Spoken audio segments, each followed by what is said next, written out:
Welcome back. We are now on question 4 on the graphing linear equations 1 through 6, or graphing lines 1 through 6 handout. So let's take a look at the directions. Graph the given equation. Well, our given equation here is y equals 6. Notice that's it looks different than all the other equations on this handout. Notice there's only a single variable here. Y equals 6. There are no x's in this equation. So let's rewrite this equation in slope-intercept form. I can rewrite this equation as y equals mx plus b. If I rewrote this equation, as I said earlier, there are no x's. So there are 0 x's and then plus 6. So this tells me we have a slope, m is equal to 0, of 0. What does that mean? Well, slope is rise over run. So that means we have no rise, or we have a horizontal line. So we should always know that a slope of 0 yields a horizontal line. A slope of 0 yields a horizontal line. We also know that we have a y-intercept of 6. That means my horizontal line is going to cross the y-axis up 6. So here's my y-axis, here's my x-axis, and I'm going to go up 6 on the y-axis. 1, 2, 3, 4, 5, 6. And through this point, I'm going to draw a horizontal line.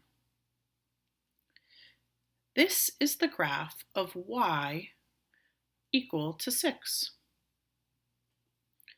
And you'll notice all points on this line have a y value equal to 6. For example, this point would be read as 0, 6. This point right here, 2, 6. This point right here would be negative 3, 6. All points on this line have a y value equal to 6.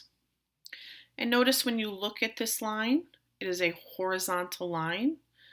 And it makes sense. If slope is steepness of a graph, this line is not steep. Okay, moving on to part B.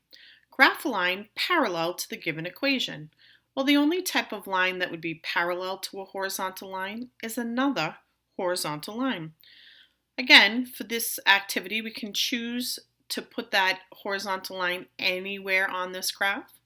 So I'm just going to put this horizontal line right here. And it's very clear to see that the green line and the pink line are in fact parallel to each other.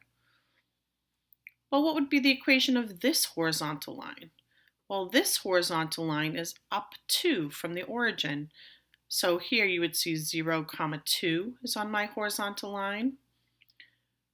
2, 2 would be on my horizontal line.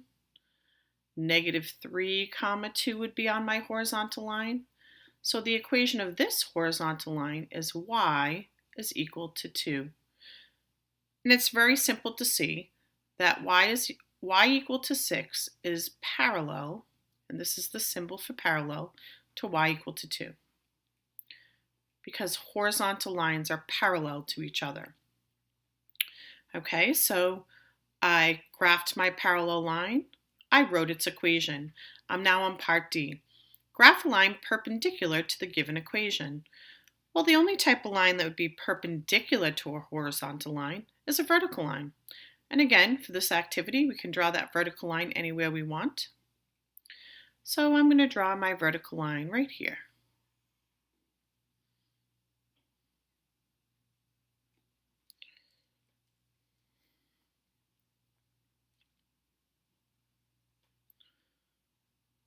Okay, and what is true about this line? Like, what's the equation of this line? Well, let's take a look at a couple of points on this line. This point right here would be called negative 2, 0. Okay, let's pick another point. This point right here would be -2 up 8. How about this point right here? This would be -2 down 7. What appears to be true about all the points on this line? Oh, x is equal to -2. Okay, so the equation of a vertical line is always in the form of x equal to some number. And in this case, x is equal to -2 because that's where this line crosses the x-axis. That's called the x-intercept. Okay, so I have now graphed the original equation, I've graphed a line parallel to that equation, and I've graphed a line perpendicular to that equation. Okay, looks like we're all set. Just in case you were curious, the symbol for perpendicular, you could say y equals 6 is perpendicular, kind of looks like a top hat, to x equal to -2. So this is the symbol for perpendicular, and here's the symbol for parallel. And again, you can see that right angle right here and right here. Excellent.